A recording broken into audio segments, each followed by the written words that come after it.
pendiri yayasan yang maaf awalnya tuh Pak Jokowi itu tapi yang nggak tahu kisahnya nonton terus oke ini dengan ibu-ibunya perkenalkan nama saya ibu Ya. ini aku nggak tahu kisahnya Pak Jokowi dari awal sampai berdiri yayasan itu seperti apa.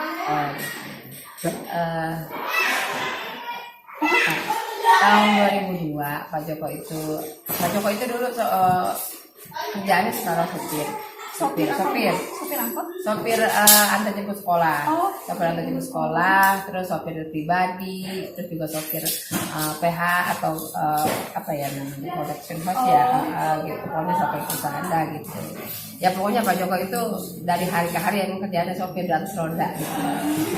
Tahun 2002 kita ada anak yang memang waktu itu korban dari kerusuhan 98.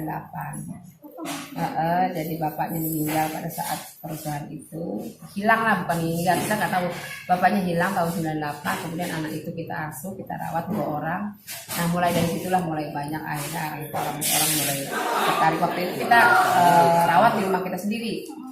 Anak 2 itu gitu kita rawatin sampai sekolah mereka besar.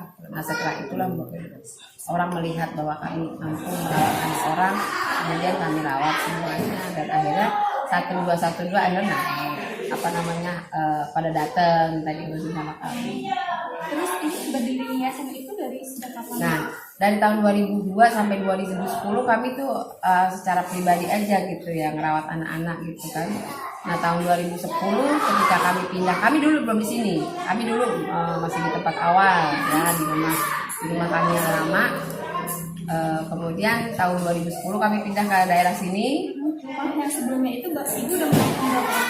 Itu udah 16 orang. 16 anak. 13 rumah 90 meter kita tampung dengan 16 anak. Dengan anak saya sendiri waktu itu 2 orang, saya 2 berarti 20 orang.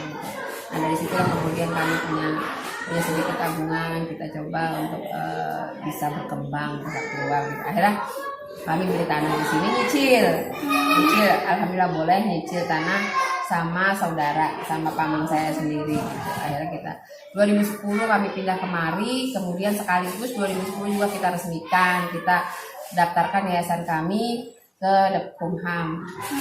Akhirnya yayasan kami berbentuk yayasan yang memang diakui negara. Terus dari situlah mulai kita rawatin anak-anak lebih bagus lagi. Kita asramakan lah.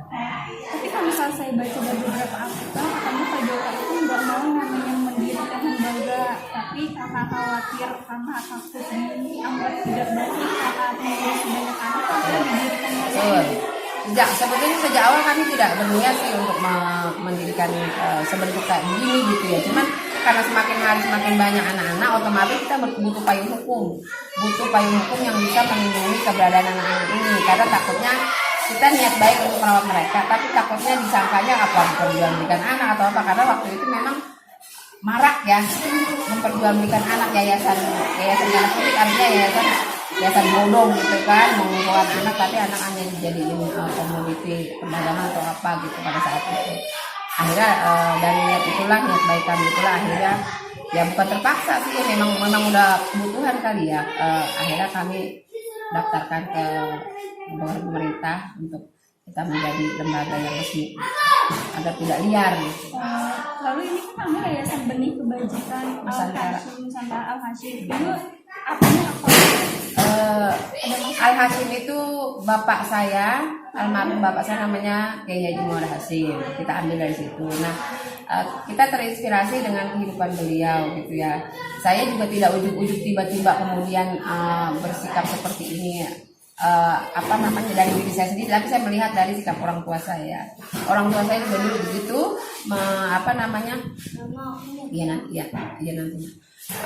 orang tua saya juga dulu hidupnya seperti ini, jadi merawat anak-anak juga gitu ya.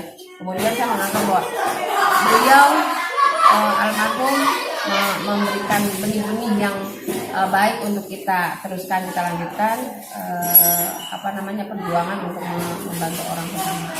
Jadi artinya yaitu benih kebajikan Nusantara Al-Hashim. Artinya begini, benih kebaikan itu harus selalu kita apa ya namanya, Harus harus selalu kita tebarkan, dan tidak hanya lingkup sekitar ini tapi se-Nusantara kalau perlu. Makanya anak-anak ini juga nggak hanya lingkungan sini aja, ada yang dari Palembang, ada yang dari Padang, ada yang dari Bandung. Mereka datang sendiri kok kemarin, datang sendiri dalam arti ada referensinya gitu, tetap ada referensinya. Jadi kita tidak menerima hanya anak-anak sekitar sini gitu, tapi lingkup luas ya kalau bisa se-Nusantara. Makanya kita beri nama Benih Yayasan Benih Kebajikan Nusantara Al-Hasyim. Tapi memaknai saya sama Pak Joko jadi supir, ini penghasilannya memang cukup untuk membiayai 16 anak. Betul. 20 Kalau masalah penghasilan ya Mbak, itu kan memang rezeki kan Allah ya yang menentukan, Allah yang memberikan, Allah yang mencukupkan dan tidaknya. Tapi buat saya, Pak Joko sudah berusaha untuk mencari rezeki, saya yang harus bisa mengatur semuanya, memanage semuanya. Tapi alhamdulillah sih selama ini cukup aja gitu. Karena kan Allah bilang bahwa rezeki yang diberikan kepada, dalam arti begini, kalau kita sedekahkan kan kita juga akan dapat lagi gitu kan. Jadi saya nggak takut ketika saya menolong anak-anak yang terlantar atau anak-anak yang tidak mampu kemudian saya kehilangan rezeki, enggak. Apa namanya, semakin banyak anak semakin banyak rezeki, itu memang betul sebetulnya buat orang yang percaya gitu kan. Kadang orang kan udah ketakutan duluan ya gitu. Tapi alhamdulillah sih walaupun semakin banyak anak semakin, tapi nggak ada tuh yang kelaparan, rezeki mah ada ini aja. kan ibu istilahnya kayak dititipkan anak orang gitu kan ya, ada rasa takut nggak sih salah didikan atau salah kurang dalam gizinya? Ya, kekhawatiran itu ada. Kita takut mereka tidak kurang dalam hal jasmani rohaninya. Tapi selama saya berkeyakinan begini, selama saya berniat baik untuk membantu mereka, baik memenuhi kebutuhan gizinya, kebutuhan pendidikannya, kebutuhan jasmaninya, kebutuhan mainnya, kebutuhan istirahatnya, insya Allah saya yakin aja nggak akan ada kekhawatiran. Tapi kan udah banyak kok orang-orang yang tahu tentang kita, sehingga untuk masalah gizi alhamdulillah mereka malah kelebihan ini. Soalnya banyak, ada juga badannya gede-gede, soalnya ada tamu begini, Bu Tati ini bener anak pagi lah, iya gitu. Oh katanya badannya cakep-cakep terus gemuk gitu. Karena memang di sini kita makan gak dibatasi. Karena kita menerima anak dari masih umur dalam perut, kemudian bayi, kemudian ada yang TK, PAUD dan sebagainya kita terima, sampai yang besar pun kita terima, sampai lulus SMP kita terima karena mereka mau sekolah gitu. Jadi ya memang kita semuanya lah Mbak gitu ya, semuanya kita terima.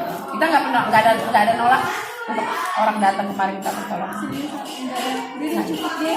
Oh enggak. Benar-benar kayak open. Betul.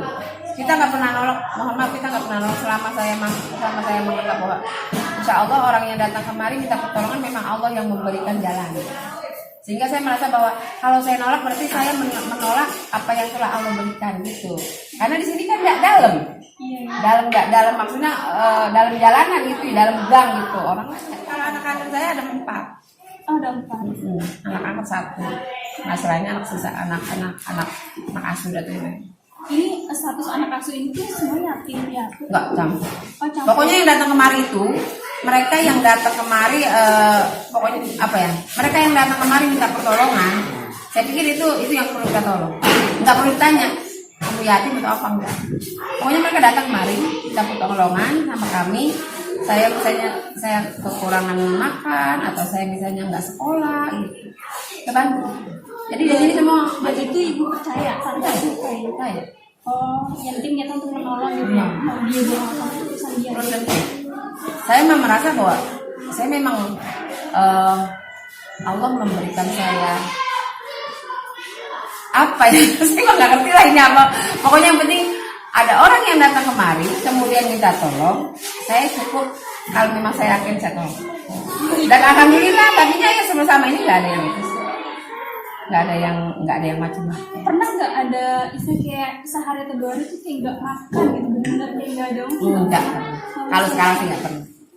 Kalau dulu setidak-tidaknya dulu mah gini, sebelum kita dikenal, kalau makan dulu tuh begini, nasi yang penting ada nasi, ada mie instan, ada garam, ada lauk, ada apa namanya, ada bumbu-bumbu ya gitu.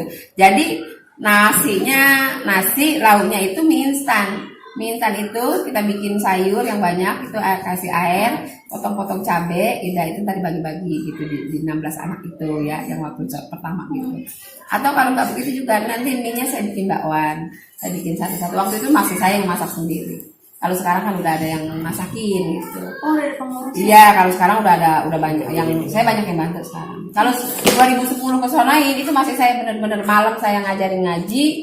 2003 sampai 2007 tahun itu 2002 ya saya urus sendiri. 2002 sampai 2010 saya urus sendiri itu anak ya. Terus pagi Pak Joko kan pergi. Pagi dia antar jemput sekolah, pagi antar jemput TK, siang antar jemput SMP, malam antar jemput main musik untuk klub malam gitu ya. Itu Pak Joko begitu. Nah, saya pikir Pak Joko nyari uang, nyari listrik keluar untuk kebutuhan anak-anak, saya harus bisa mengaturnya. Gimana caranya gitu kan? Ya sopir berapa diisi penghasilannya ya gitu. Tapi pada saat itu saya pikir ya yang penting buat saya gini. Kalau misalnya anak-anak nggak ada apapun gitu, bisa saya ajak puasa misalnya gitu kan, puasa malah jadi lebih baik gitu kan. Tapi alhamdulillah sih nggak pernah yang namanya sehari kita nggak makan, pasti ya, cuma ya gitu pinter-pinter gitu. Kadang-kadang juga terasi itu saya nyembunyiin dulu, makan bawang murah, cabai murah ya, saya banyakin itunya, terasinya saya goreng kayak abon. Jadi anak-anak seneng gitu. Jadi nasi sama terasi aja digituin jadi udah. Dulu zaman-zaman kayak gitu. Kalau sekarang anak-anak mana mau makan terasi? Ada sendiri nggak sih dalam diri kan? Misalnya kan kepikiran orang tua tuh kayak punya anak bidadari itu udah ngerasa kayak capek, itu gimana gitu. Apalagi nih kayak ngasuh anak sendiri sama anak orang gitu.